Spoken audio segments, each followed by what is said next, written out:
Saturday, the 30th of January, 1982. Bon.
Please turn in the Chumashim to page 248. Page 248.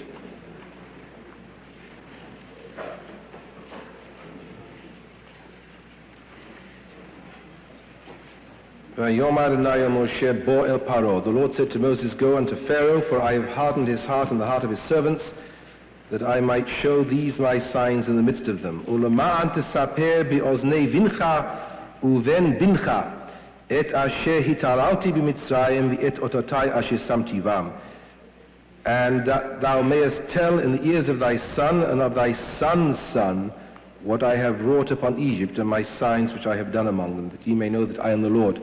One reads these verses year in, year out, and each year a new aspect, of course, attracts our attention. This year in particular, the phrase "Ulema'an tesaper bi'oznei vincha uven bincha," that God is saying to Moses, "I am doing these wonders in order that you may tell your son and your son's son." That sequence of the generations suddenly struck me forcefully this year, I suppose because the SAJ has had two circumcision ceremonies. What is the plural of bris? Brisses, brisim, britim, britot, I suspect. Do we have any Hebrew experts here? Where's Jack? Jack isn't here today. Britot. Britot, yes. One was an immediate member of the congregation, Alan Gesmer and Ellen Hyde, had a baby boy who had his circumcision on Thursday afternoon at 4 o'clock. It's not always possible for the rabbi to be present at Brit Milah, unlike a wedding and, God forbid, a funeral, a havdil. It's not the sort of thing that's subject to negotiation in terms of time. Brit has to take place on the 8th day, even if the 8th day is a Shabbat, unless there are medical reasons which the doctor determines to delay the bris. But it's still a perfectly valid bris if it takes place up to 3 or 6 weeks afterwards, depending on the physical condition of the child. But normally, it is not a movable feast. The baby is called Tobiah, which is a fine traditional Jewish name, going back to the apocryphal period. We even have a book called the Book of Tuvia, the Book of Tobit, and Alan and Ellen will be bringing Tuvia to the synagogue in a few weeks' time for the baby naming ceremony. Since we have so many pregnant ladies in the congregation, and since the odds are 50-50 that the offspring will be male, I thought I would just say a few words about what our tradition is at the SAJ so that there'll be no misunderstanding, and I intend to ask Kara Levitan for permission to print a brief paragraph. We have had for a long time at the SAJ, for 20 years as far as I recollect, a ceremony, a very beautiful ceremony, which is called the naming of the baby, in which the mother and the father come to the synagogue, very often with the family, very often sponsoring a kiddush on the same occasion, and the mother and the father come to the bima with the baby and make the bracha before and after the reading of the Torah, and then read the Shehechianu prayer, and then read an English prayer, a formal English prayer, in which they express gratitude for having been able to produce this new life, and asking for guidance, hoping that the child will grow up to be a fine Jew. There is a difference between boys and girls, as I'm sure we are all aware, even in this era of feminism, which is irreducible. That is that boys have circumcision and girls don't. Now, there is a difference in the naming ceremony. When a girl is named in the synagogue, that is when, at our synagogue here, that is our minhag, our tradition, our halakha, if you wish to call it. The girl is named at the baby naming ceremony. And this is something which is part of our SAJ congregation family experience. We do not perform baby naming ceremonies for non-members of the congregation. We like non-members of the congregation, especially since we hope one day they will become members. But the naming of a baby is an intimate family service. It's not the kind of thing where you just walk in off the street and have your baby named and then disappear and never come back again. I do get telephone calls from time to time from hysterical mothers saying, what's going to happen? My baby doesn't have a Hebrew name. And I calm them down and explain that the giving of a Hebrew name is not like a typhoid injection. It doesn't have any relationship to longevity unless, of course, it affects them emotionally in the way they handle the child. And that all is needed from one point of view to give a child a name is simply to say, that's your name, and that's it. You don't need a rabbi, you don't need a minyan, you don't need a synagogue, you don't need the reconstructions rule, you don't need anything. It's amazing how far Jews can go today without invoking any of the organized institutions. That's why we're in financially such bad shape. If you couldn't do anything for your Jewish children unless you invoked some part of the community, we'd be in good shape, but that's the way it is. They then go on and raise the question of the baby naming ceremony. That, I explain, is a family experience, and it's meaningless unless it's part of the family. We all know how over the years we've watched the parents get married, and we've seen the baby growing, more or less, and the baby finally arrives, and it's part of the congregation. Baby girl at the SAJ is named on the occasion when the parents come to the synagogue with the baby. The baby boy is not named in the synagogue. The prayer is slightly different. We say, whose name has been called in Israel. It is a Jewish tradition, and we reconstructionists are still Jews. We have to remind ourselves occasionally. It is Jewish tradition that a child is named on his bris, and we have seen no reason to change that tradition here. This is a universal Jewish custom. In time and space, from long before the time of the Maccabees, that has been the tradition for Jewish boys, male Jewish children, to have their names given to them on the occasion of their bris, which is an old and very important and serious Jewish ceremony. It is not to be confused with surgical circumcision performed under the beneficence of Blue Cross Blue Shield on the 5th day by a non-Jewish doctor at Mount Sinai Hospital. And I don't want any member of the congregation to confuse the two. Surgical circumcision does not qualify for halachic or Jewish status. It does not qualify for baby naming. If members of the congregation wish to have their children named in the synagogue, then the children have to be circumcised by an authoritative and accredited mohel on the 8th day. I want to make this point quite clear, and it's going to go into the bulletin also. I mean, people can still have children. It's amazing what you can do without synagogues. But tradition and minhag are very important. So I just want to say that again, now we would like to help parents as much as possible, and as I say, we have a lot of babies coming along. I mean, every week a new baby is discovered. I mean, a new potential baby is discovered. And who else knows who's planning and scheming behind closed doors. So that's it. A baby girl is, and there's no insistence on the time.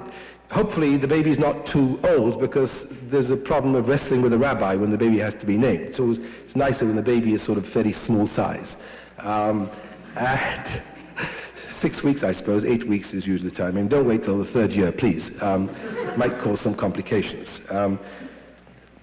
Boys should be circumcised on the 8th day. And as I say, this is an SAJ family concern. With Jane Cantor this week, I have been referring a certain mohel to members of the congregation for too many years, apparently. I suddenly realized that the two male children that were born to us in America, one of them is 18 and one of them is 15. Now, that's a rabbi gets better after 18 years, and a cantor gets more mellow after 18 years, but a mohel, one has to begin to worry after all said and done. The hand, that rocks the cradle might shake, and it suddenly occurred to me, since this gentleman, to whom literally I must have referred dozens of cases, never even had the courtesy to inform me when he changed his address and telephone number. He's out. He did a marvelous job 18 years ago, but I have not seen any evidence of his work since. And so we had to scout around. And Jane Cantor and I have prepared a comprehensive list of mohalim, which is available at the office and also can be obtained from me. And however, as a rule of thumb, I would like to suggest to all those who are involved in this procedure that most of the major hospitals in New York City, to my understanding, have an associated mohel who is approved of by the hospital, and that is the person in the first place. I would, so for example, if the baby is born in Beth Israel has its own mohel. Mount Sinai has its own mohel. I believe even Presbyterian has a mohel attached. So that is the first port of call. The other issue that is often raised is the naming of a child, and you'd be amazed. I get very few questions as to about whether chickens with green livers may be eaten by Orthodox Jews. But I do get questions about names, and it's amazing how often this question arises. And we want to discuss this. I mean, people have name books and all sorts of things, and they want to name parents after deceased people, sometimes after living people. Now, a lot of excitement is generated, and let's calm it all down. The only reason why people should not name children after living relatives is because in old-fashioned Jewish circles it's taken as a death wish against the person who's alive. I don't believe that people die because you call your child after them if they're alive, but it is believed that you should call them after the dead person. It seems to be based on some notion of metempsychosis, that somehow the dead person lives or relives if it's named through the living child. But people feel very, very strongly that if the grandpa is still alive, you shouldn't call the child after the living grandpa because it will hasten his death. I've never known of any medical example of this, but people do have this feeling. And, you know, if people have these feelings, what do you have to upset grandparents for? By deliberately doing something which they feel is hostile to them. I mean, there's a certain amount of hostility that's inevitable in the family context. One shouldn't add thereto gratuitously. So again, I invite members of the congregation who have children on the way to raise the discussion of names, if they wish, with me ahead of time. Sometimes it's impossible. I mean, there is really no exact Hebrew version of Marmaduke or Sebastian. Brideshead Revisited is going to get a very good coinage. Just I see we have a teddy bear lying on the front seat.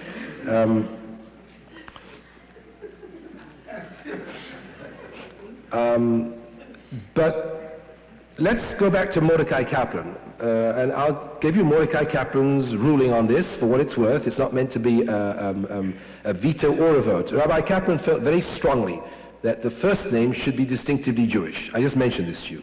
That today, in this day and age, and it's much easier now than it was when Rabbi Kaplan first raised this issue, to be called Chaim in the 1930s and go to a non-Jewish school was a dangerous procedure.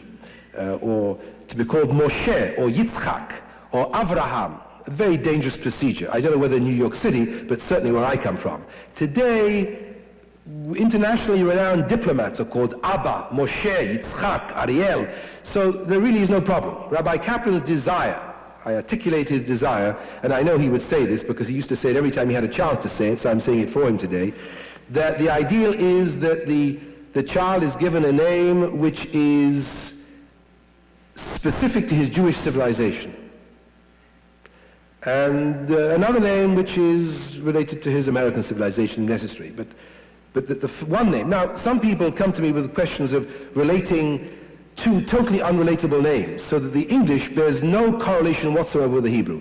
Now, and they say to me, is it all right, Rabbi? Well, I say, you scour the Shulchan Aruch, there's no law against it, but I feel a little discomfort. It's a little bit like something which I understand very happily that the Commission of the Reconstructionist Prayer Book is going to try to avoid, to have a Hebrew prayer on one page and an English translation on another page which bears no relationship whatsoever to the meaning of the original Hebrew. There should be somehow some correlation between the one and the other, if possible. It's not de rigueur, and you can call your child, that's one of the last rights that parents have today, to impose upon their children names which the children will learn to resent. But that's your problem, not mine. I will give you the Judaic guidance insofar as is within my power. But I just wanted to remind the congregation, not to come to me after a surgical circumcision on the 5th day and say, well, it was a circumcision. It's not. It's not what we understand as Brit Milah. And the issue of whether or not Blue Cross will continue to cover surgical circumcisions is totally and utterly irrelevant to the entire Brit Milah proceedings. It has nothing to do with health. and it never had anything to do with health. I cannot stress that point too strongly. If you won't take it from me, take it from Mary Douglas. The fact that certain traditional rituals, both in Jewish and other circles, happen to be healthy is simply because the tribes that designated non-healthy customs didn't live to tell the tale. The tribes that cut off their children's heads on the 8th day obviously did not have much progeny. And so by a mere process of randomness, it ultimately worked out that all those rituals that survived, like kashrut and brit milah, happened to be healthy.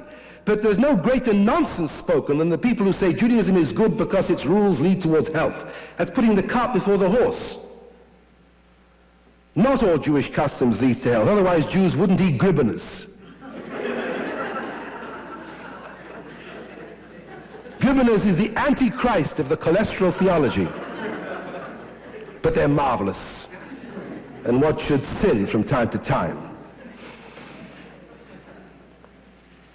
I heard the story of a man who loses weight. He fasts 6 days a week and he has a blowout on the 7th day. I think that's a wonderful way for Reconstructionists to live. It makes the Shabbat a day when you just don't have to worry what you eat.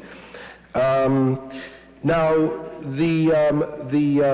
interrupted myself and I forgot where I was. What was I talking about?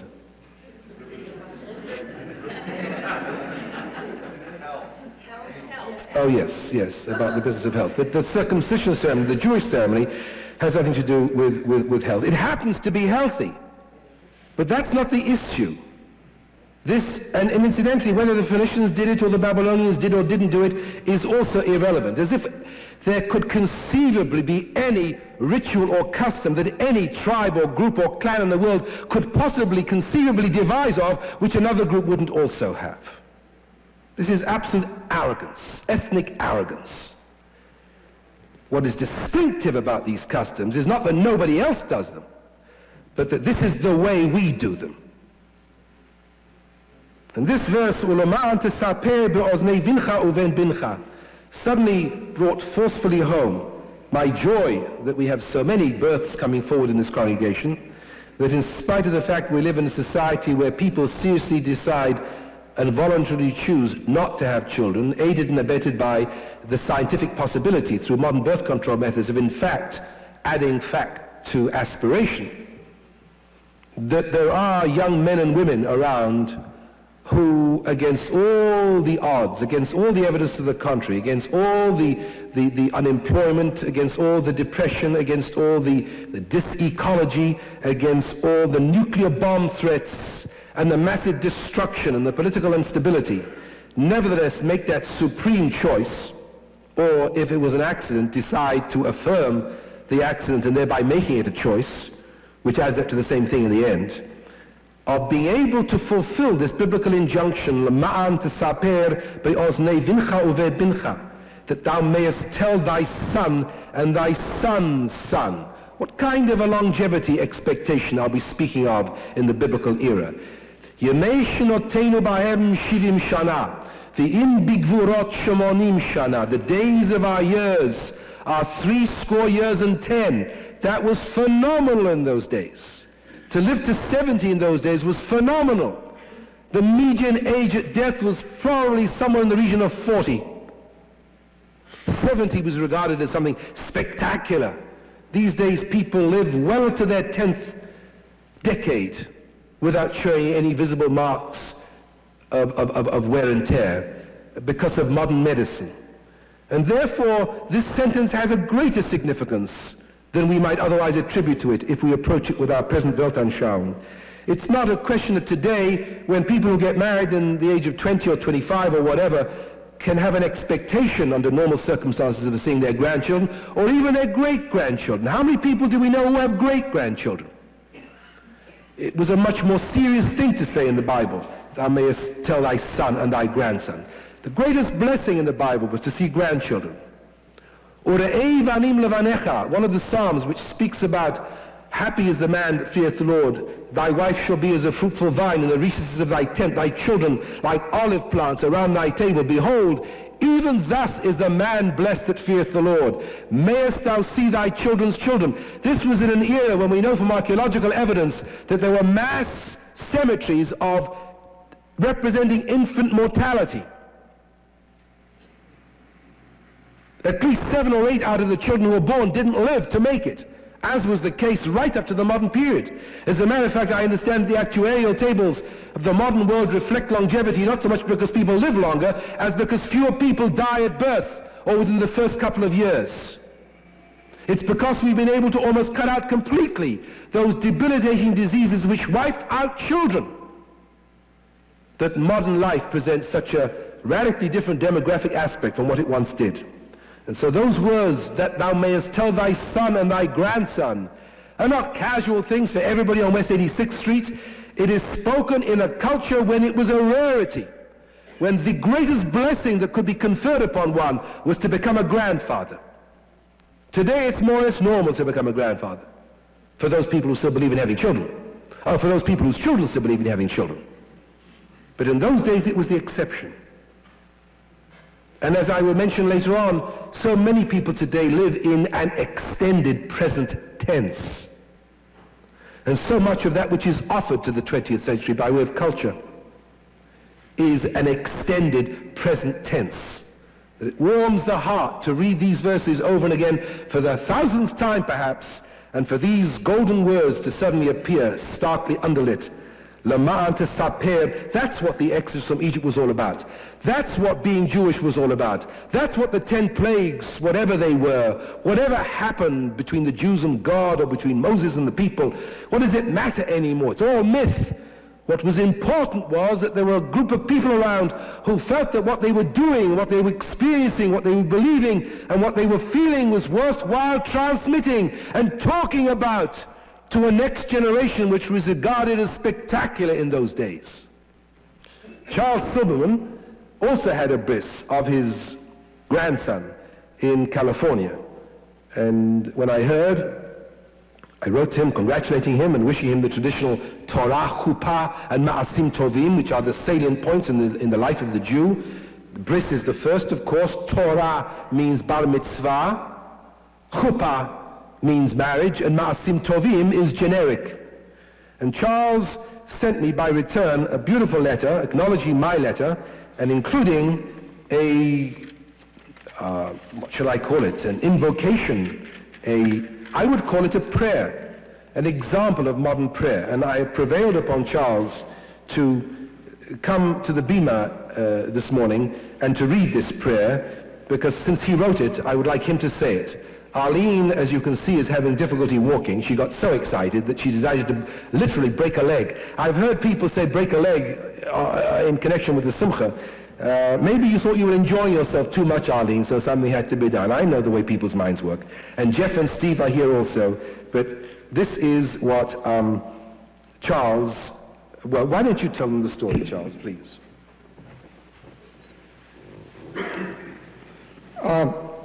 I think it was Shaw who said that youth was wasted on children. Brit Milah is wasted on parents. It's really a ceremony for grandparents. If God had asked my advice, I would have suggested that he set the Brit Milah for the 15th day or the 30th day, or some point at which new parents were a bit more relaxed about the baby and were certain that the baby was there. But in any event, having a grandchild is an extraordinary experience. To see your child holding his child gives a sense of the miracle of life that is quite different from what one has as a parent. When you have your own child, you're so caught up, I think, in the minute-to-minute, hour-to-hour, day-to-day process that it's much more difficult to step back and have the sense of the continuity of life that we both experienced when our first grandchild was born. And we wanted to make the bris something that was particularly meaningful.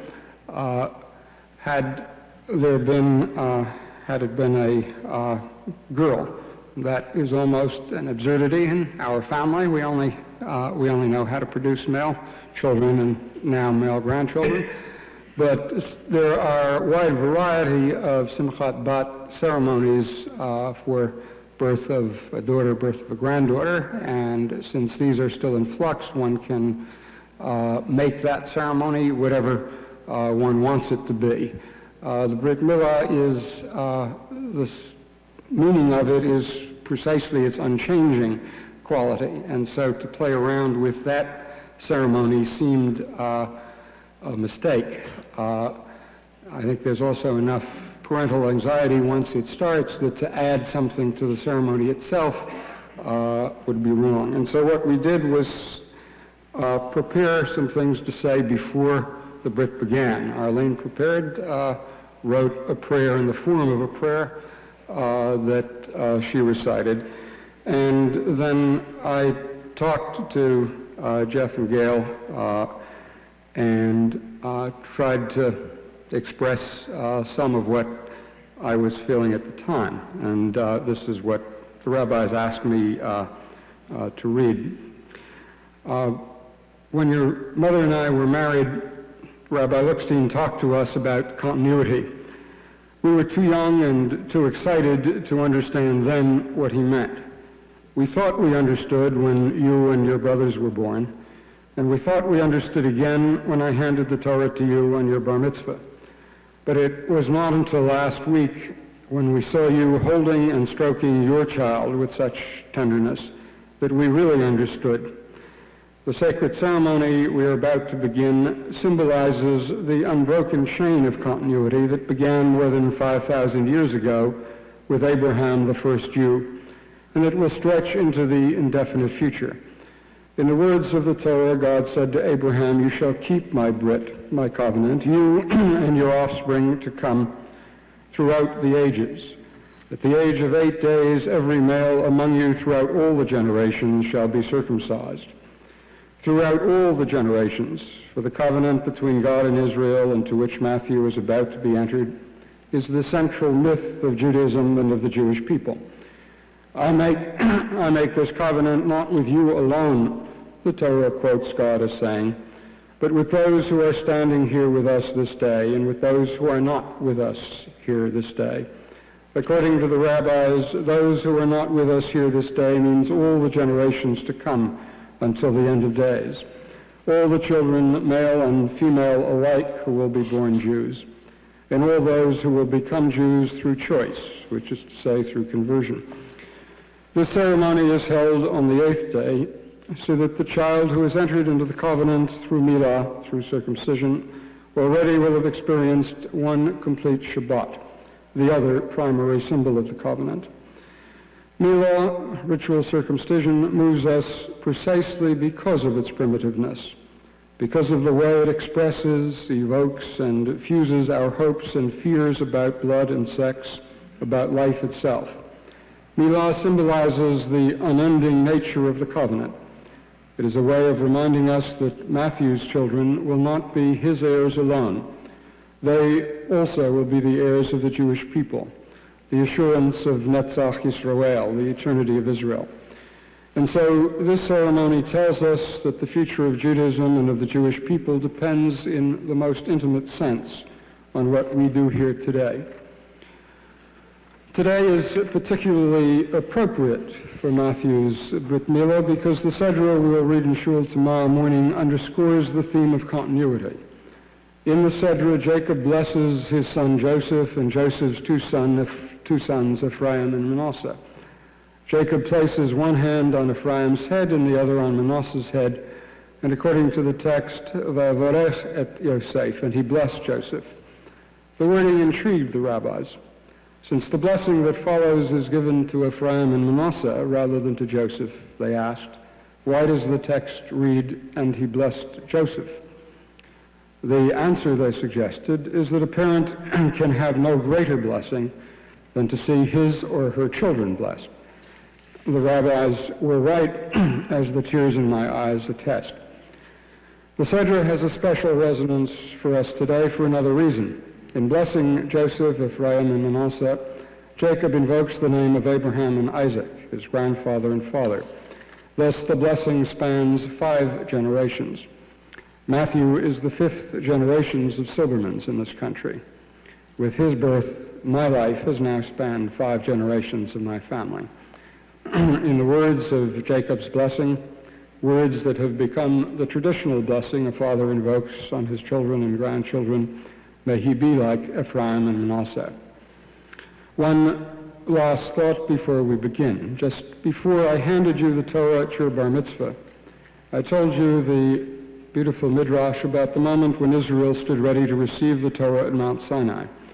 According to the midrash, God hesitated and asked the people to give him some guarantors, distinguished people who would guarantee that the Israelites would guard the Torah. According to the midrash, the people suggested the patriarchs Abraham, Isaac, and Jacob, but God said they were not acceptable. Next, they suggested the prophets, but God demurred a second time, saying, "Bring me good guarantors, and I shall give the Torah to you."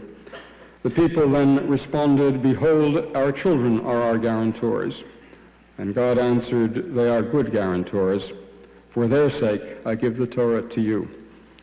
So here we stand, you and I, and now your son, countless generations later, as you prepare to enact your first sacred obligation as a Jewish father, that of entering your child into the covenant. In the traditional formula the Moll will be reciting in a few minutes, may he also be introduced to a life of Torah, chuppah, and ma'asim tovim.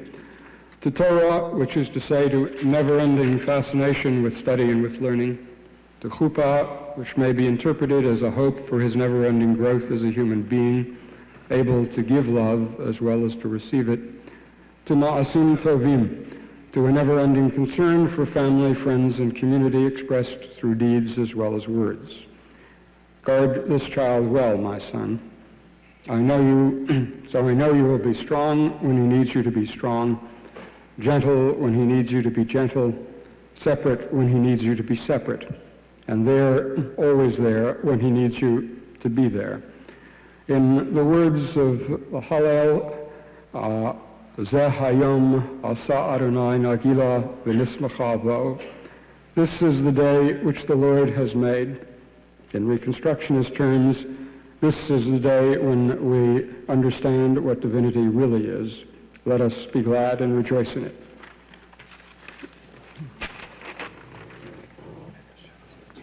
Thank you very much, Charles. Mazel tov to the entire Silberman family, and would you convey to Pearl Tishman also our delight on this occasion.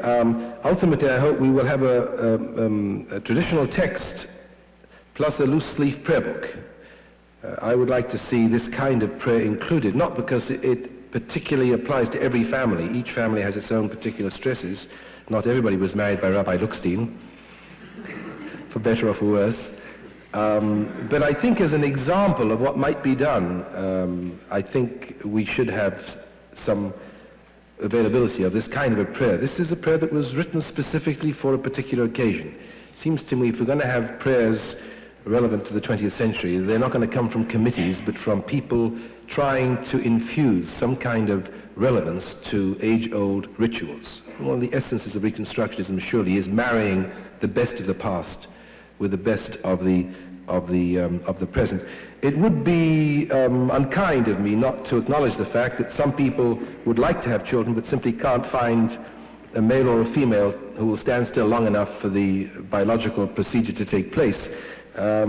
And therefore, of course, the usual criticism of this sort of thing is Judaism is unfair to people who aren't married. Maybe it is. All sorts of things are unfair to all sorts of things. It's hard for me to say this, of course, but it seems to me that even if one does not have biological children of one's own, insofar as one becomes involved with other people as part of a community, surely one does have children in a very real sense.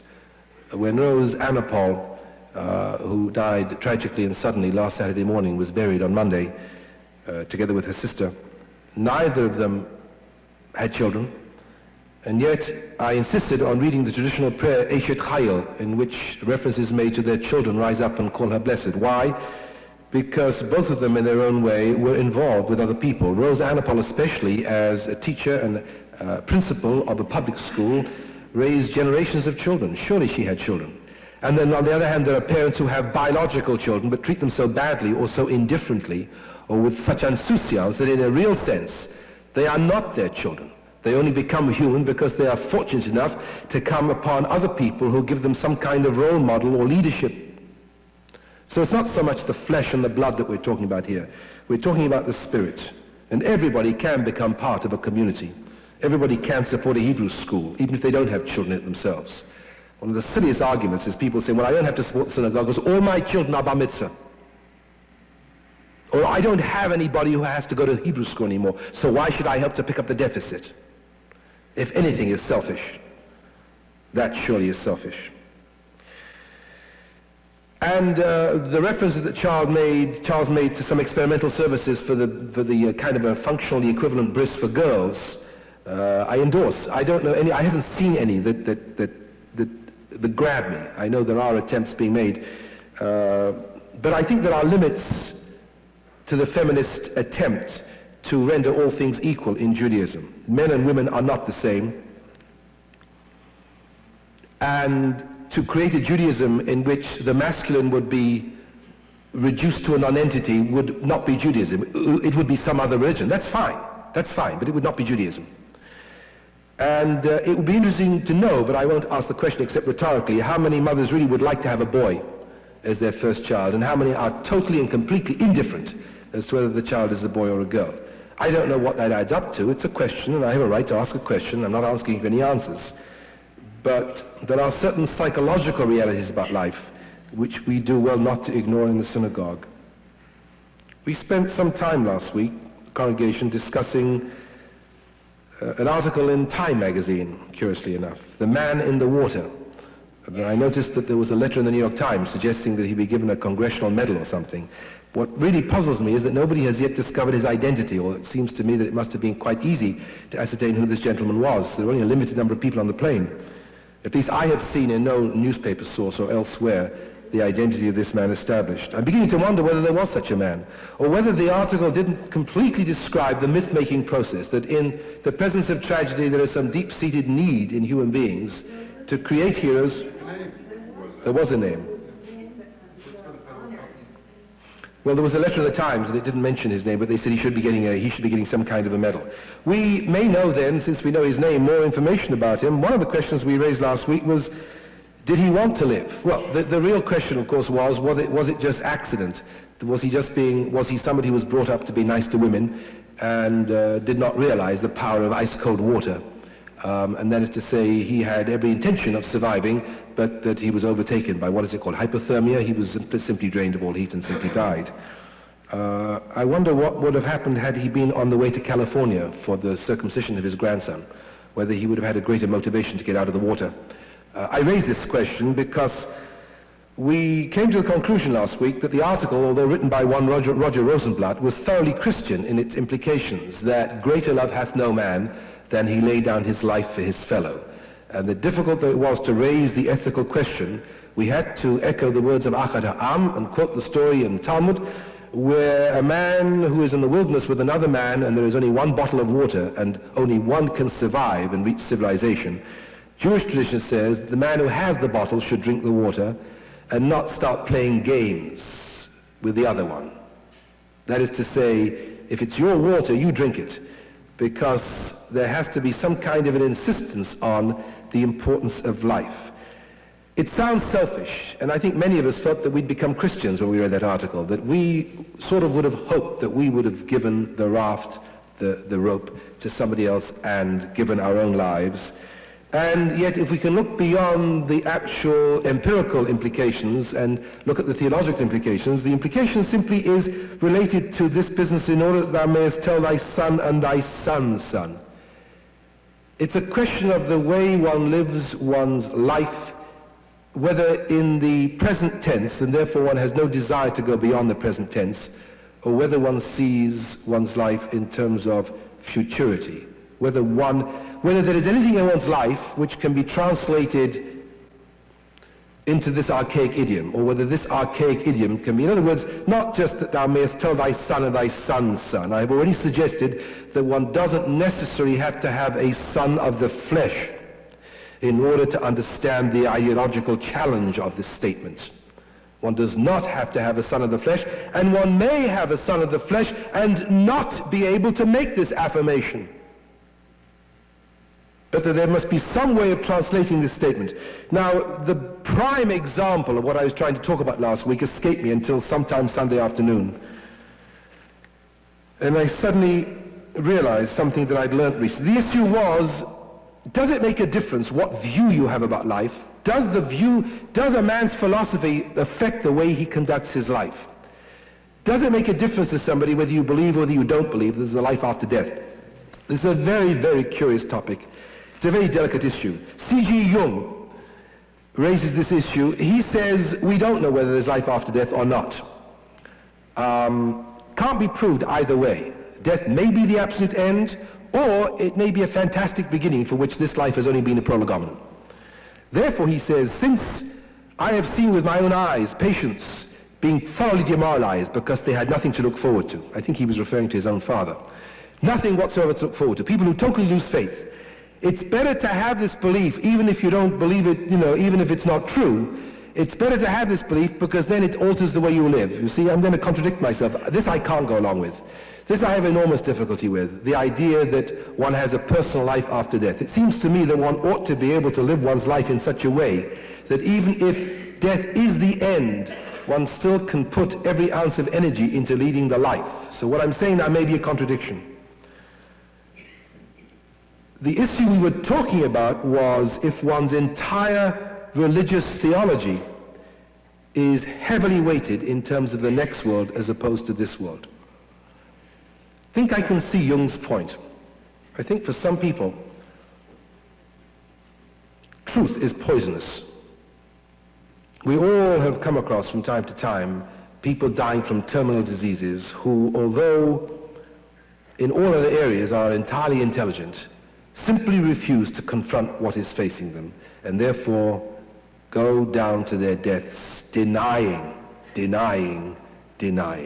Some of those whom we love most dearly die denying, and others are able to look the angel of death in the face and come to terms with it and come to terms with themselves.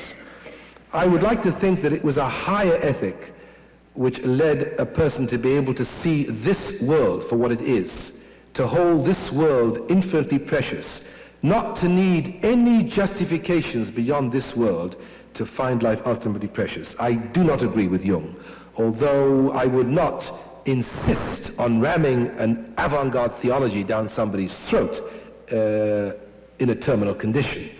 If, as a rabbi, people ask me to pray as a peasant, I am perfectly happy to pray as a peasant.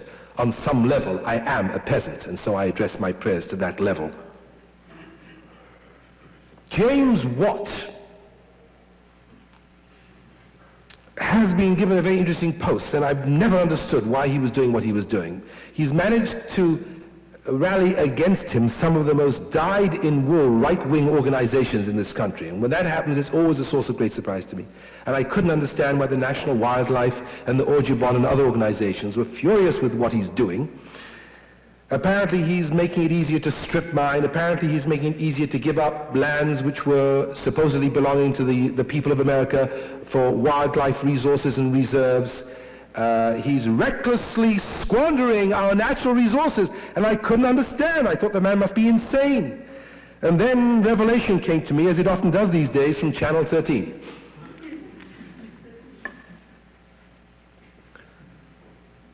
He's a born-again Christian. He believes that Jesus is coming again any minute. And therefore, to hell with the environment. And suddenly everything fitted into place. It figures. If you really believe that God is going to come any moment, trailing clouds of glory, and this world is going to be wiped out, then what does it matter if you open strip mine in forests or natural resource preserve areas of this country? It doesn't make any difference. In the sight of God, from the standpoint of eternity, it's all irrelevant. As a matter of fact, the best thing is to make as big a mess as we can. God's glory will be the greater. Now, I hope I'm not misrepresenting Mr. Watt, because I'm sure it's not beyond the powers of Channel 13 to misrepresent, but I heard him talking, and I saw that triumphalist ideological look in his eyes, and I got very, very frightened. That's what we're talking about. What I'm talking about is when people who are in control of nuclear bombs believe that Jesus is going to come in his glory in a few years' time. It seems to me it makes a lot of difference that your attitude towards nuclear destruction makes a lot of difference whether you believe that the earth is ours to do with as we will within obvious limits, and it depends on human decisions whether there will be a nuclear war, or whether God is going to look after the whole experiment. My image of this last frame of Dr. Strangelove, where the bomb is finally dropped and the man is sitting on it singing his song, and we'll meet again, don't know where, that God suddenly comes out from heaven and puts his hand under that bomb and says, okay, children, back to the nursery. But you see, that's not going to happen, at least not from my Reconstructionist point of view. Two quotations. One is, I think, about a movement which I think might be regarded as fairly typical of the American cult scene today. I refer to EST. Without any more ado, let me simply read out some facts about EST, which I think ought to be interesting to all of us. EST, Erhard Seminars Training, describes itself as an educational corporation that trains its clients to transform their ability to experience living so that the situations they have been trying to change or have been putting up with clear up in the process of life itself. The standard training program takes over 60 hours spread over 4 days. A single trainer delivers it in a hotel ballroom to groups of 200 or so persons, mostly urban, middle-class young adults, at a cost of $350 per person. Werner Erhard gave the first EST training in a friend's borrowed apartment in 1971. Today, the EST organization is a model bureaucracy molded by a former Harvard Business School professor and Coca-Cola company executive, which coordinates the efforts of some 250 paid employees and 25,000 volunteers in 29 cities. The Reconstructionist movement should learn something from this. We only have 5,000 purchases of the Reconstructionist magazine. At a rate peaking above 6,000 per month, EST has trained more than 300,000 persons through 1981. I think we can take this as symptomatic of what is happening in America today, a quarter of whom are concentrated in California, noch ärger. In the San Francisco Bay Area, where EST is based, 1 out of every 9 college-educated young adults has taken the training. Compared to the larger population, this is the interesting piece, EST clients include proportionately more women and fewer men, more whites and fewer blacks, more divorced and fewer married persons, more young adults and fewer persons under 20 or over 40. I am reading this as Rashi to Ulaman tesaper be'oznei vincha uven bincha, in order that thou mayest tell it in the ears of thy son and of thy son's son. The mean age of EST graduates is 33.7, with 60s youth. Dort liegt der Hund begraben. With 60s youth, now 25 through 34, comprising nearly half their total. This is 2.5 times their fraction of the Bay Area's population and 4 times that of the nation. Most 60s youth in EST saw themselves as members of the counterculture while going to college and for several years afterward, often living in modestly hip dropout style during this time, living communally, working intermittently at casual jobs, using marijuana regularly and psychedelics occasionally. They have since moved into apartments, tapered off their drug use and entered full-time white-collar jobs around which their lives are now organized. EST graduates span the range in the middle class with their educational level higher than average but their income lower. 9 out of 10 EST graduates began college. Less than 6, 57% finished. Relatively few hold jobs as technically specialized professionals or blue-collar workers, perhaps 10% in each case. For example, only 0.4% of all graduates are lawyers, 1.4% doctors, 0.8% laborers, as opposed to 11.7% in clerical work, the largest single occupational category. The great majority of S graduates, some 70%, work primarily with other people, not physical objects or abstractions. And mainly they do white-collar work, clerical, sales, managerial, official, educational, and social work. Almost two-thirds of all S graduates are now unmarried. More than a quarter have never been married. Another quarter are now divorced or separated at a rate 3 times that of San Francisco and 7 times that of Americans generally. Some 26.7% of all graduates, 4 of 10 ever married, have gone through such breakups within the year before or after taking EST. The unreliably fluid, short-lived patterns of graduates' marital relationships carries over among 60s youth in EST, whom one most commonly finds in non-exclusive, sexually active dating relationships or living with someone. 1 out of 3 EST graduates is affiliated with a conventional religious denomination, but less than 1 of 10 participates weekly. Conventional religious affiliation among 60s youth in EST is almost non-existent. Now, I don't think this should be of primary concern to us, although I think it does throw some light on the challenge of thy son and thy son's son. There is no reference in all these statistics to any EST children. Now, it doesn't mean that people who've been through EST or who intend to go through EST don't have children, but it's remarkable in an article chock-a-block with facts and statistics, no reference is made to whether any member of EST could have described the experience which Charles Silverman described to us this morning. We Reconstructionists have a great deal of rethinking to do about who we are and where we're going.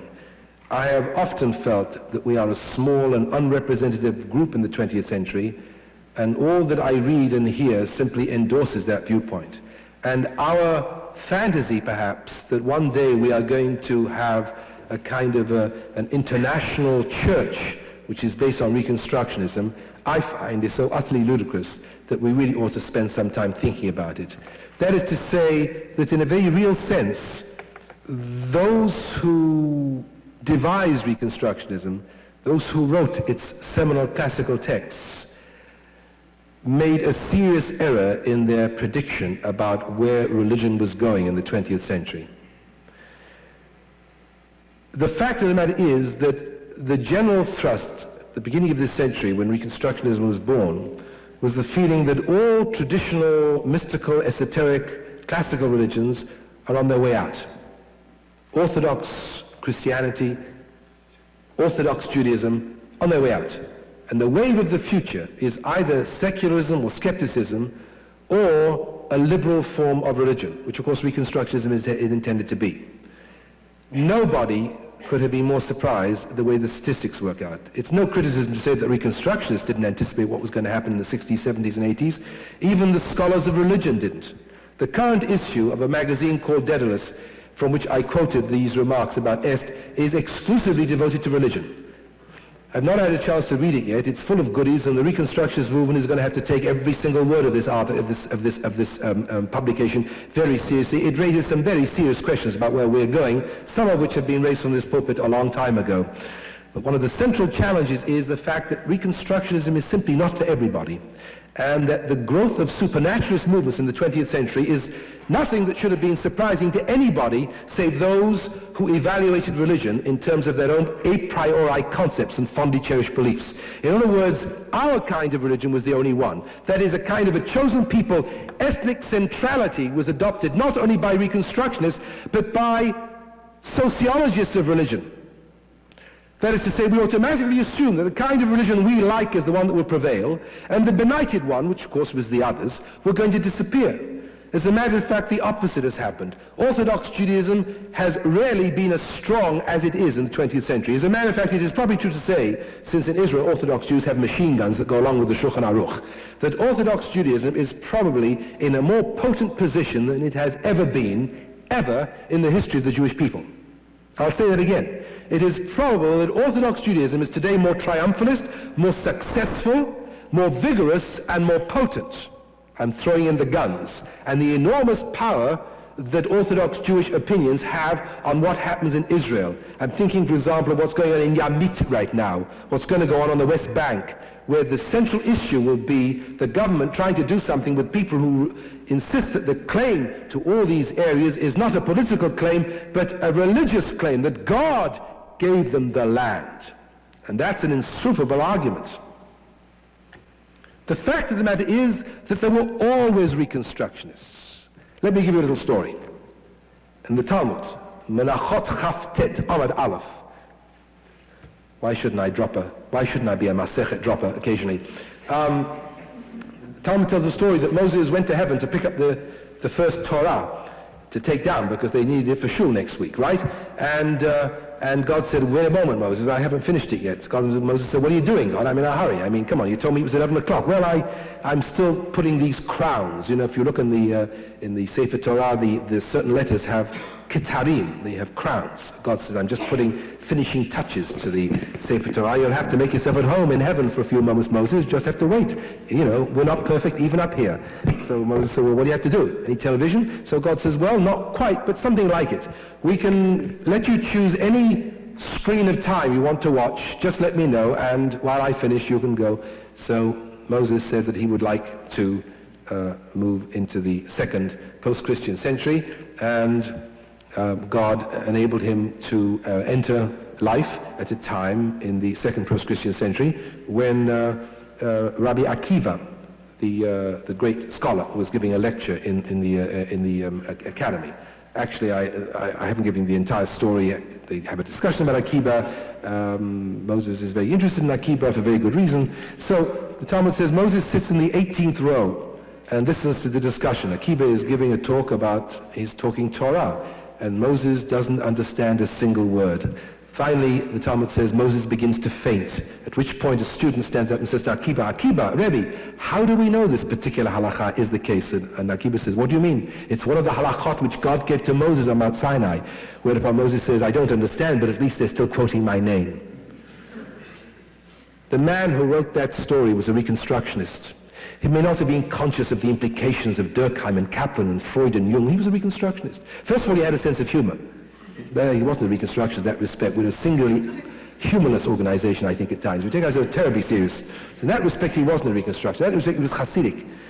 A man who, in a mythological, legendary form and myth, says all that there is to say about the fact that religion changes. What is he saying? He's saying that Judaism evolves.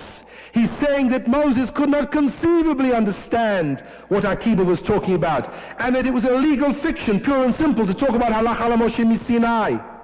The man who wrote that understood Reconstructionism better than some Reconstructionists. Jack Snyder went to Montreal and asked for a vote about the chosen people. 7 out of 10 of the Montreal Reconstructionists believed in the chosen people. There we are. Not even Reconstructionists are Reconstructionists today. All these glib, slick, supernaturalists, naturalists, this world, the other world. It's too much of it, Reconstructionism. The world is grayer, it's not black and white. Story number 2. Commenting on the verse in the book of Isaiah, Atem Edai Numar Adonai, ye are my witnesses, saith the Lord.